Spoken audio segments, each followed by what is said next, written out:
नमस्कार विद्यार्थी मित्रांनो, एनसेल बाबत मी पाठीमागे व्हिडिओ घेतलाय. बघितला नसेल तर एकदा बघून घ्या, कारण तो व्हिडिओ बघितल्यानंतरच हा व्हिडिओ तुम्हाला कळेल मला काय म्हणायचं आहे. तो त्याबद्दल मी डिटेल आता बोलणार नाही, कारण तो व्हिडिओ तुम्हाला बघणं गरजेचं आहे. आता बघूया आपण की तलाठी भरतीचा फॉर्म भरत असताना किंवा ग्रुप सी 2026 चा फॉर्म भरत असताना किंवा कोणत्याही एक्झामचा फॉर्म भरत असताना एनसेल लागतंच. पण इथे ग्रुप सी किंवा तलाठी भरतीला त्यांनी सवलत दिलेली आहे. त्यामुळे या सवलतीचा फायदा कसा घ्यायचा ते मी तुम्हाला थोडक्यात सांगतोय. सो फॉर्म भरताना एनसीएल तुम्ही यस केले आहे. भले तुमच्याकडे एनसीएल नाहीये, एनसीएल यस करून तुम्ही फॉर्म भरू शकतात.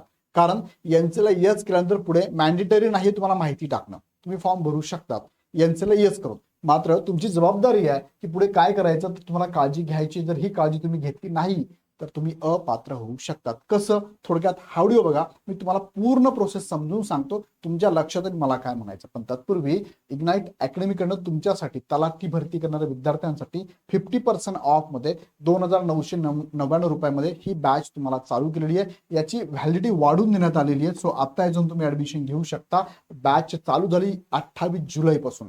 सो या बॅच मध्ये सेपरेट टीम तुम्हाला इथे टीचिंग करणार टीम आहे आमच्याकडे. एकच व्यक्ती पूर्ण शिकवत नाही. कुठे जर असं होत असेल तर निश्चितच तुम्हाला इथे सिलेक्शनला प्रॉब्लेम येऊ शकतो. का? कारण एका विषयाला पूर्ण वेळ देऊन पूर्ण अनालिसिस करून तुम्हाला सांगणं शक्य नाही. कारण तुम्हाला प्रिव्हियस इयर क्वेश्चन बघायचे, स्टेट बोर्ड बघायचं, स्टेट बोर्डची टेस्ट सीरीज बघायची आहे, ऑफलाईन टेस्ट सीरीज द्यायची आहे, ऑनलाईन टेस्ट सीरीज द्यायची आहे, त्यानंतर 1-to-1 काउन्सिलिंग, PDF नोट्स आहे. हे सगळं करायचं म्हटलं तर प्रत्येक विषयाला सेपरेट फॅकल्टी आपल्याकडे अवेलेबल आहे. आणि तुम्हाला म्हटलं नुसतं टीचिंग नाही, तर टीचिंग बरोबर तुम्हाला मी आता जे बोललो हे सगळं तुम्हाला ह्या बॅच मध्ये मोफत असणार. PYQ ची बॅच सुद्धा, स्टेट बोर्डची बॅच सुद्धा, स्टेट बोर्डची टेस्ट सीरीज सुद्धा आणि ऑफलाईन टेस्ट सीरीज सुद्धा विद्यार्थ्यांना मोफत असणार आहे. सो डेमो लेक्चर पण आपण 3 दिवस घेतलेले आहे. त्यामुळे इतर कोणाचे जर बॅचेस घेत असलं डेमो लेक्चर बघा. प्रत्येक विषयाचे डेमो लेक्चर आणि सेपरेट फॅकल्टीचे डेमो लेक्चर तुम्ही पाहायला पाहिजे. चला, बॅच जॉईन करण्यासाठी खाली डिस्क्रिप्शन लिंक दिली, आत्ताच लिंकवर क्लिक करा, बॅच लगेच जॉईन करा. कारण शेवटची मुदत असू शकते बॅचच्या या फी साठीची. चला जाऊया मुख्य मुद्द्याकडे. आता बघा, मी जो व्हिडिओ घेतला त्यामध्ये एनसेल बद्दल सगळी माहिती दिलेली आहे. ही सगळी माहिती पाठीमागच्या व्हिडिओमध्ये दिलेली आहे, ती एकदा बघून घ्या. आता आता तुम्हाला घेऊन जातो. बघा, एनसीएल ला यांनी काय केलंय, मुदत दिली तुम्हाला. काय मुदत? कुणाला एनसीएल लागतंय? ज्या कॅटेगरीला एनसीएल लागतंय त्यांच्यासाठी मुदत दिली आहे. आता तुम्ही म्हणाल सर आम्हाला सांगा कोणत्या कॅटेगरी लागतं, पाठीमागचा व्हिडिओ बघून घ्या.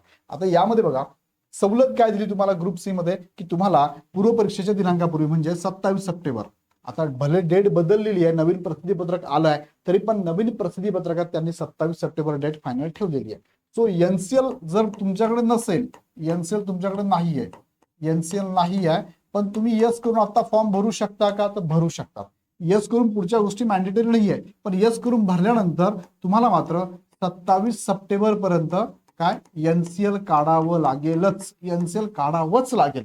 लक्षात घ्या. आता मी का म्हणतो असं, तर तुम्ही का बरं म्हणता एनसीएल काढावंच लागेल? फॉर्म तर गेला भरून, बघू ना पुढे पुढे काय होतं तुम्हाला सांगतो. बघा, पुढचा मुद्दा तुम्हाला मी एक्सप्लेन करतो, तत्पूर्वी इथे मी घेतो. बघा, एनसीएल ला यस केलं. आता लक्षात घ्या, फॉर एक्झाम्पल मी ओबीसी मधनं बिलॉंग करतो. ओके, आणि ओबीसीला एनसीएल मस्ट आहे. एनसीएल भरत असताना मी यस केला. ओके, आणि मग प्रिलिमची एक्झाम दिली. मी प्रिलिमची एक्झाम दिली, ही पूर्व परीक्षा तुमची दिली. आणि पूर्वमधून माझं सिलेक्शन कुठे होणार आहे? मेन्सला होणार आहे, बरोबर का? मुख्य परीक्षेला होणार आहे. आता इथे सिलेक्शन करताना प्रत्येक पदानुसार, सपोज तुमचं एक पद मी लक्षात घेतलं, एका पदाच्या अगेन्स्ट 18 मुलांना इथे घेतलं जातं. म्हणजे सपोज तुम्ही एक पद नाही, इथे एकच पद पकडलं. ओके, तसे जेवढी पद त्याच्या 18 पद उमेदवार जातात, बरोबर आहे. म्हणजे 1539 पद आहे, तर त्याच्या 18 पद उमेदवार, जवळपास असं म्हणूया आपण 27,000 उमेदवार मेन्सला जाणार आहे. ओके, मग यामध्ये कॅटेगरीनुसार पण जाणार आहे, कॅटेगरीनुसार पण आहे. मग जसं मी समजलं की ओबीसी म्हणलं तुमच्या एका जागेसाठी, बरोबर आहे, ज्या जागा असेल ओबीसीला. आता उदाहरण घ्यायचं म्हटलं तर मी उदाहरण घेतो. ओबीसीला किती जागा आहे असं म्हणतो मी? ओबीसीला जागा मी कन्सिडर करतो की ओबीसीला जागा आहेत, उदाहरणार्थ ओबीसीला जागा ज्या का असेल, सपोज ओबीसीला जागा आहेत 400. ओके, 400च्या 18 पट उमेदवार मेन्सला जाणार आहे. म्हणजे 18×4 = 72, 7,200 विद्यार्थी मेन्सला गेले. आणि ज्याच्यामध्ये तुम्ही पण गेलेले आहात. बघा का? कारण तुम्हाला ओबीसी कॅटेगरी मधनं जागा मिळतात. ओबीसी साठी काय काय लागतं तुम्हाला? कास्ट सर्टिफिकेट लागतं, एनसीएल लागतं आणि डोमिसाईल लागतं, बरोबर. हे दोघं तर होते तुमच्याकडे, पण एनसीएल ला तुम्ही यस केलेलं आहे आणि आपण काढू, त्यांनी सवलत दिली, आपण काढू असं म्हटलं होतं. मग तुमचा विचार इथे मेन्स मध्ये केला गेलाय. म्हणजे पूर्वमधून मेन्स मध्ये जाताना तुमचा विचार हा कॅटेगरी मधून केलेला आहे. आणि मग तुम्ही मेन्सला आलात. ओके, आता मेन्सचा तुम्ही फॉर्म भरताय आणि मेन्सचा फॉर्म भरताना तुम्हाला परत एकदा एनसीएल बद्दल माहिती भरावं लागते. आता इथे जर का तुम्ही एनसीएल यस केलं पण काढलंच नाही, नो केलं किंवा काढलेच नाही, तर ह्या पदासाठी किंवा इथेच तुम्हाला अपात्र केलं जातं.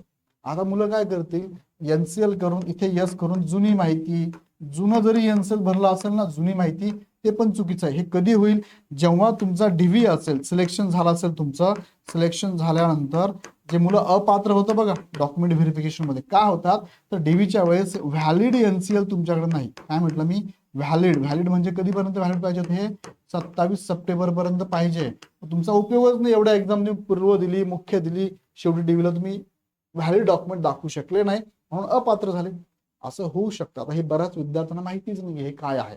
त्यामुळे तुम्ही जर यस करत असाल तर काळजी घ्या, कारण यस करणं म्हणजे काय, तुमचं पुढचं सिलेक्शन ही कॅटेगरीमधनं विचारात घेतलं जातं.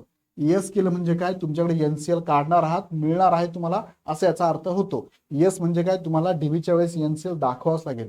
यस म्हणजे भले तुमचं ओपन मधनं जरी सिलेक्शन झालं असेल, कट ऑफच्या वरती गेलात तुम्ही, ओपन मध्ये गेलात, तरी सुद्धा तुम्ही भरलेल्या माहितीच्या अगेन्स्ट डॉक्युमेंट लागणारच आहे. आता मी एकदम प्रॉपर तुम्हाला माहिती दिली आहे. आवडली असेल तर लाईक करा, सगळ्यांना शेअर करा. आणि तुम्हाला माहिती पडली, सर आम्हाला माहिती नव्हतं, पहिल्यांदाच असं काहीतरी माहिती पडतं, बरं झालं, आम्हाला कमेंटमध्ये कळवा, कारण हे कुणी सांगू शकणार नाही तुम्हाला. यामुळे बरेचसे विद्यार्थी डीव्ही मध्ये अपात्र झालेले आहेत. व्हॅलिड एनसीएल नव्हतं, व्हॅलिड डॉक्युमेंट नव्हते, त्यातलं हे एक डॉक्युमेंट आहे एनसीएल. नाहीतर काय होईल, तुम्ही शेवटी अपात्र व्हाल, सगळ्या प्रोसेस कंप्लीट करत जाल आणि अपात्र व्हाल, मग तिथे तुम्हाला पश्चाताप करावा लागेल, अरे यार एका डॉक्युमेंट गेलं माझं. कारण एमपीसीने सांगितलंय, चुकीची माहिती भराल, डॉक्युमेंट तुम्ही जर दाखवू नाही शकले तर आम्ही तुम्हाला कोणत्याही स्टेपवर अपात्र करू. भले ते मध्ये चेक नाही करत, इथे मेन्सला प्रिलिला इथे चेक करतात, पण इथे तुम्ही अपात्र होतात ना. सो आता अप्लाय करताना मग काय करा तुम्ही, आता यस करायचं तुम्हाला, ओके यस करा. त्याच्या अगोदर काय करा, चेक करा की माझं उत्पन्नाचा दाखला मला 8 लाखाच्या आत मिळेल का, 8 लाख किंवा 8 लाखाच्या आत मिळेल का. तो जर मिळत असेल तर मग तुम्हाला एनसीएल मिळणार आहे, मग हरकत नाही. त्यामुळे बॅकग्राऊंडला आधी चेक करून बघा, हे सगळं मिळणार आहे का मला डॉक्युमेंट. मिळत असेल तरी यस करा. आता तुम्हाला सर मग सगळं ठीक आहे सर, तुम्ही म्हणता असं असं आहे, आम्ही तो फॉर्म भरून टाकला येस मधून आणि मला नाही मिळणार आहे, मग अशा वेळेस तुम्हाला फॉर्म कॅन्सल करून तुम्ही फॉर्म परत प्रोफाईल एडिट करा, एनसीएल नो करा, तुमचा विचार ओपन मध्ये होतोच ना. येतं लक्षात, बरोबर. हा पहिला मुद्दा. जर तुम्ही चुकून यस केलंय आणि मला एनसीएल नाही निघणार आहे सर, मग फॉर्म कॅन्सल करून परत भरा, तिथे नो करा, मग प्रोफाईल मध्ये नो करा. दुसरा मुद्दा, सर मी नो केला तर काय होईल, तुम्ही नो केलं तर काय होईल, बरं बरं ते पण सांगतो बघा. तुम्ही सपोज नो केलं, एनसीएल ला काय केलं तुम्ही, एनसीएल ला नो केलं तर काय होतंय, सपोज ओबीसीचा विद्यार्थी आहे आणि तो एनसीएल ला नो करतो, इथे लगेच एक पॉपअप विंडो येते बघा, पॉपअप विंडो येते आणि ती सांगते, काय सांगते, की तुमचा विचार आम्ही फक्त कॅटेगरी मधून करणार आहे, तुमचा विचार फक्त ओपन मध्ये होईल. ओके ना. मग आता तुमच्याकडे हे नाहीच ना, मग काय करणार, तुमचा विचार काय होईल, ओपन मध्ये होईल. इथं लक्षात. मग काही म्हणतात सर मग ओबीसी मधनं भरू की ओपन मधनं, हे असंही नाही, भरा, जे अवेलेबल आहे ती माहिती टाका आणि इथे काय करा, एनसीएल नो करा, ऑटोमॅटिक तुम्ही ओपन मध्ये जातात. लक्षात घ्या. आता अर्थात ओपन मध्ये जाणं योग्य नाहीये, कारण कॅटेगरी मधनं जागा, एक्स्ट्रा जागा तुम्हाला कॉम्पिट करायला मिळतात, ते घ्यायला पाहिजे, पण डॉक्युमेंट नसेल तर काय करणार आहे, कारण भविष्यात जाऊन अडचण जर असेल तर आत्ताच काळजी घेणं गरजेचं आहे.